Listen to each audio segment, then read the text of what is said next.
Hi friends, welcome to Rajahmundry home recipes. ఈరోజు మన వీడియోలో కుడుమ పూర్ణాలు ఆంధ్ర వాళ్ళు స్పెషల్గా పండగలకి చేసుకునే రెసిపీ.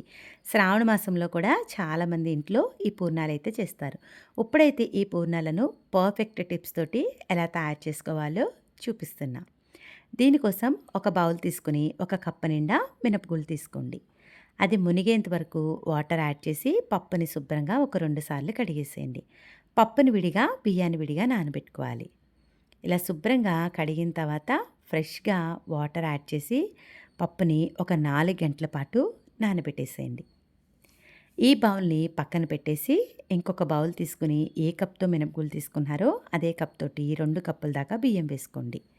నేనైతే ఇక్కడ మిక్సీ జార్‌లో గ్రైండ్ చేస్తున్నాను కాబట్టి 2 కప్పులు వేసుకున్నా. అదే మీరు వెట్ గ్రైండర్‌లో వేస్తే ఇంకొక అరకప్పు దాకా బియ్యం కూడా వేసుకోవచ్చు. బియ్యాన్ని కూడా శుభ్రంగా కడిగేసి ఫ్రెష్‌గా వాటర్ యాడ్ చేసి ఒక 4 గంటల పాటు బియ్యాన్ని, పప్పుని నానబెట్టండి. 4 గంటల తర్వాత మినపప్పు చక్కగా నానింది కదా, శుభ్రంగా కడిగేసి వాటర్ లేకుండా స్ట్రెయిన్ చేసుకున్న మినపప్పుని మిక్సీ జార్‌లోకి వేసుకోండి. పప్పుని విడిగా, బియ్యాన్ని విడిగా గ్రైండ్ చేసుకోవాలి. మినప్పిండిని గ్రైండ్ చేసేటప్పుడు వాటర్ ఎక్కువగా వేయకండి. ఇలా హాఫ్ గ్లాస్ కన్నా కొంచెం తక్కువే వేసుకోవాలి. వేసుకున్నాక మూత పెట్టేసి గ్రైండ్ చేసుకోవాలి. గ్రైండ్ చేసేటప్పుడు కొంచెం స్మూత్‌గా, గట్టిగా గ్రైండ్ చేసుకోండి. పల్చగా గ్రైండ్ చేసుకుంటే బూరెలు సరిగ్గా రావు. చూస్తున్నారు కదా, ఇలా గట్టిగానే గ్రైండ్ చేసుకోవాలి. ఇలా గ్రైండ్ చేసుకున్న మినప్పిండిని ఒక బౌల్లోకి అయితే వేసేసుకోండి. చూడండి, మినప్పిండి అయితే రెడీ అయిపోయింది కదా, బియ్యం కూడా చక్కగా నానిపోయింది. ఈ బియ్యాన్ని కూడా శుభ్రంగా ఒకసారి అయితే కడిగేసేయండి. ఇలా కడిగిన తర్వాత మిక్సీ జార్‌లోకి బియ్యాన్ని కూడా యాడ్ చేసుకోండి. బియ్యంలోకి కొద్దిగా వాటర్ యాడ్ చేసి బియ్యాన్ని గ్రైండ్ చేసుకోవాలి. బియ్యం గ్రైండ్ చేసేటప్పుడు కూడా కొంచెం స్మూత్‌గా, కొంచెం బరకగా గ్రైండ్ చేసుకోండి. అప్పుడు బూరెల పైన లేయర్ క్రిస్పీగా వస్తుంది. అదే మీరు బాగా స్మూత్‌గా గ్రైండ్ చేస్తే అంత క్రిస్పీగా రాదండి. కొంచెం బరకుండేటట్టుగా చూసుకోండి. మినప్పిండిలోకి ఈ బియ్యపిండి పేస్ట్‌ని కూడా వేసేసి ఇవి 2 కూడా బాగా కలిసేలాగా 10 నిమిషాల పాటు కలిపేసేయండి. చూడండి, 2 పిండిలు బాగా కలిసాయి కదా, బ్యాటర్ అనేది ఈ విధంగా ఉండాలి. ఇది మనకి కొంచెం తిక్కగా ఉంది కదా, కొద్దిగా వాటర్ అయితే యాడ్ చేస్తున్నా. ఇలా అవసరం అనుకుంటే చూసుకొని కొద్దిగా వాటర్ యాడ్ చేసుకోండి. బూరెల పైన లేయర్ అనేది చప్పదనం లేకుండా ఉండడానికి కొద్దిగా సాల్ట్ వేసుకోండి. మరీ ఎక్కువ కూడా వేయనవసరంలా. బూరెల పైన లేయర్ మంచి కలర్ రావడానికి ఒక స్పూన్ దాకా షుగర్ వేసుకుంటే బూరెల పైన లేయర్ మంచి కలర్ వస్తుంది. ఈ ఉప్పు, షుగర్ అంతా కూడా పిండిలో బాగా కలిసేలాగా కలిపేసుకోవాలి.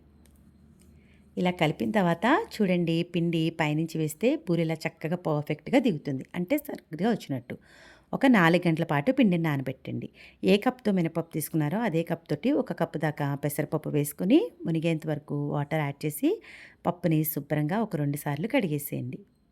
ఇలా కడిగిన తర్వాత వాటర్ లేకుండా స్ట్రెయిన్ చేసి పెసరపప్పులోకి ఫ్రెష్‌గా వాటర్ యాడ్ చేసి ఒక గంట సేపు పెసరపప్పును కూడా నానబెట్టేసుకోవాలి.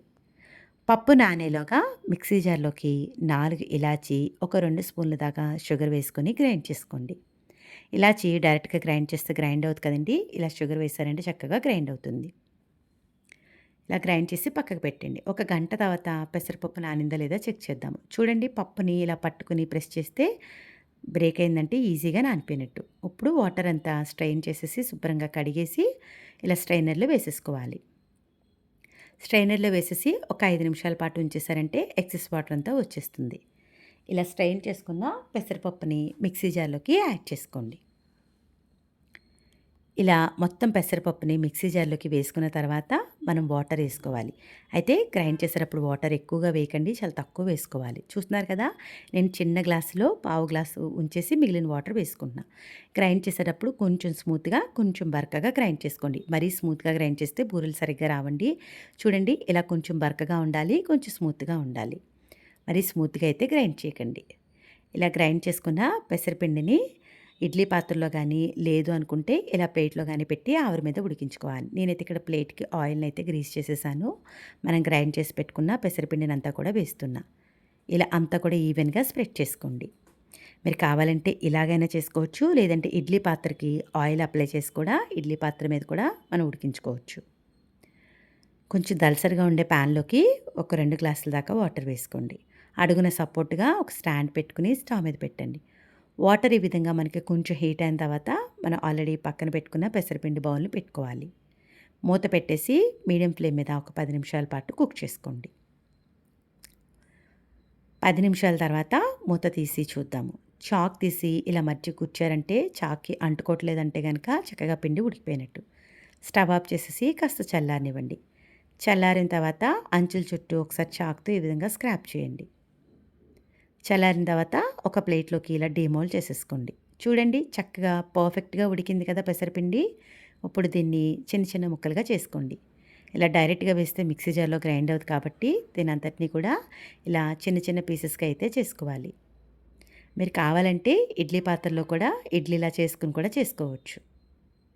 ఇలా చిన్న చిన్న పీసెస్‌గా చేసుకున్న తర్వాత ఇప్పుడు ఈ పీసెస్‌ని మిక్సీ జార్‌లో వేసి గ్రైండ్ చేసుకోవాలి. గ్రైండ్ చేసేటప్పుడు మరీ కంటిన్యూషన్‌గా గ్రైండ్ చేయకండి. 1 లేదా 2 పల్స్ ఇచ్చి గ్రైండ్ చేస్తే గనక మనకి చక్కగా పొడి పొడిగా వస్తుంది. మరి కంటిన్యూషన్‌గా గ్రైండ్ చేస్తే పొడి పొడిగా రాదండి. 1 ఆర్ 2 పల్స్ ఇస్తే ఇలా పొడి పొడిగా వస్తుంది. ఏ కప్‌తో పెసరపిండి తీసుకుంటున్నారో ఇప్పుడు అదే కప్ తోటి ఒక కప్పు దాకా షుగర్ వేసుకోవాలి. నేనైతే ఒక 2 స్పూన్లు షుగర్ తగ్గించి వేస్తున్నాను. ఆల్రెడీ ఇలాచీ గ్రైండ్ చేసేటప్పుడు 2 స్పూన్లు వేశాను కాబట్టి 2 స్పూన్లు తగ్గించి వేశా. ఆల్రెడీ గ్రైండ్ చేసి పెట్టుకున్న షుగర్ పౌడరు, ఇలాచీ 2 కూడా వేసేసుకోవాలి.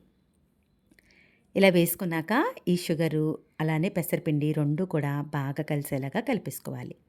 ఇలా మొత్తం పిండిలోకి షుగర్ అంతా కూడా కలిసేలాగా ఒక 10 నిమిషాల పాటు అడుగు నుంచి పైకి అంతా కూడా ఈవెన్‌గా కలిసేలాగా కలిపేసుకోండి. పెసరపిండిని కూడా కొద్దిగా ప్రెస్ చేస్తూ కలిపితే గనక స్మూత్‌గా అయిపోతుంది.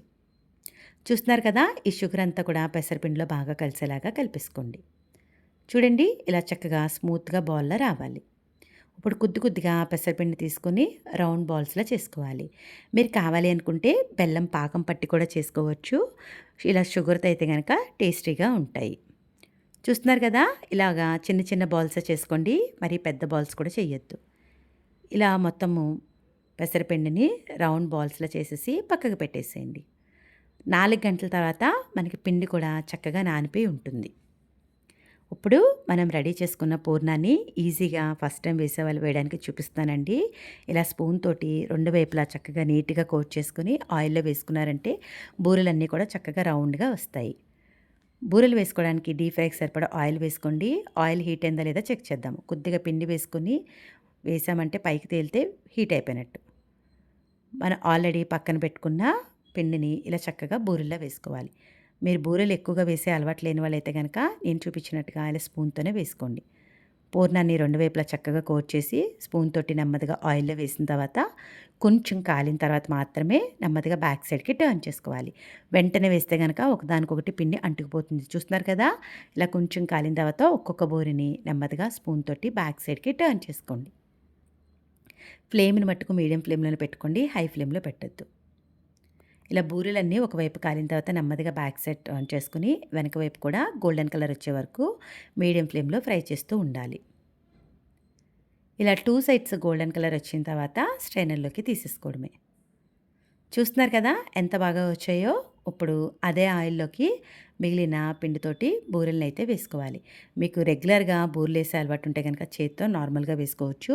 ఇలా స్పూన్‌తో వేస్తే గనక ఫస్ట్ టైం వేసే వాళ్ళకి ఈజీగా వస్తుంది. ఇలా కొద్దిగా కాలిన తర్వాత నెమ్మదిగా బ్యాక్ సైడ్‌కి టర్న్ చేసుకొని 2 సైడ్స్ కూడా మంచి గోల్డెన్ కలర్ వచ్చే వరకు ఫ్రై చేసుకోవాలి. చూడండి పెసరపప్పుతో బూరెలు తయారు చేయడం ఇంత ఈజీ అనిపించిందా? వీడియో నచ్చిందా? అయితే ఒక్క లైక్ ఇవ్వండి. మీరిచ్చే లైక్ వల్ల మన వీడియో ఇలాంటి మరికొంతమందికైతే చేరుతుంది. ఇంకెందుకు ఆలస్యం? నేను చెప్పిన ఈ టిప్స్ ఫాలో అవుతూ మీరు కూడా ఎంతో రుచికరంగా మన ఆంధ్ర వాళ్ళు ఎంత స్పెషల్‌గా చేసుకునే ఈ పెసర పూర్ణాలను మీరు కూడా ట్రై చేసి ఎలా వచ్చిందనేది మీ అమూల్యమైన ఫీడ్‌బ్యాక్‌ని మటుకు నా కామెంట్ సెక్షన్‌లో తెలియజేయడం అయితే మర్చిపోవద్దు. మీ అందరికీ నా వీడియో నచ్చిందనే అనుకుంటున్నా. Thanks for watching my video. Please like, comment, share, subscribe my channel.